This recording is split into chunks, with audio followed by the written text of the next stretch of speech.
We know the Lions care a lot about pre-draft meetings now, but I think they cared a lot about them back in 2021. And there was one guy they met with who was going to be a free agent this offseason, and he could really help Detroit. Let's talk about it. Hi, Mike Payton from A to Z Sports Detroit. And today we're going to talk about why the Lions could be a good match for cornerback Asante Samuel Jr.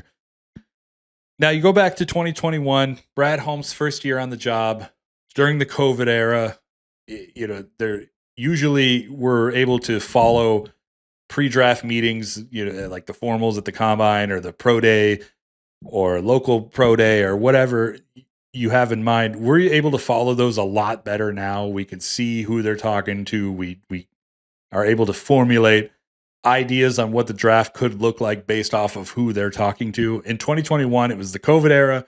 We couldn't find anything. There were a handful of guys that we know that they talked to multiple times. Asante Samuel Jr. was one of those guys. Coming out of Florida State, the Lions needed a cornerback. They wound up going with a Fitu Melifonwu out of Syracuse a little bit later. But this is a guy that is now becoming a free agent. The Lions could still have that interest. They could still feel that need to have this guy. And there's a good chance that with him on the market, the Lions could be the team that signs him. And you think about a few different things. You're probably going to lose Carlton Davis. It sucks to say that, but he's probably going to get a big money offer somewhere else. We're talking like $45 million. It's going to be huge for him.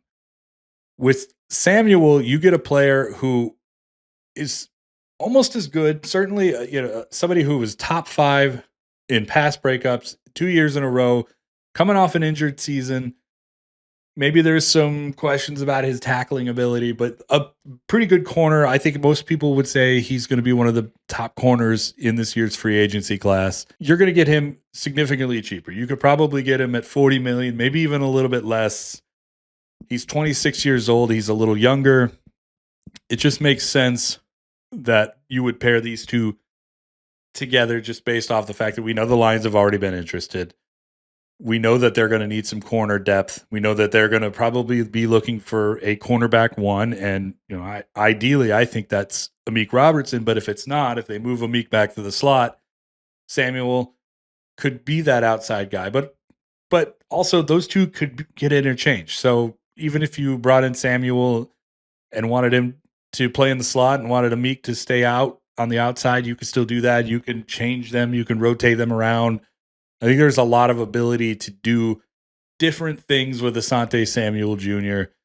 And he comes, like I said, at the cheaper rate than Carlton Davis would come. Obviously, you got to fix the tackling. You've got to certainly drive home that is something he needs to improve on.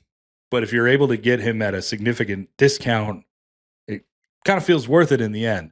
So next week, free agency opens up. Keep an eye on Asante Samuel Jr. I think the Lions will at least have a conversation with his agent, and there's a possibility he could be in Detroit in 2025.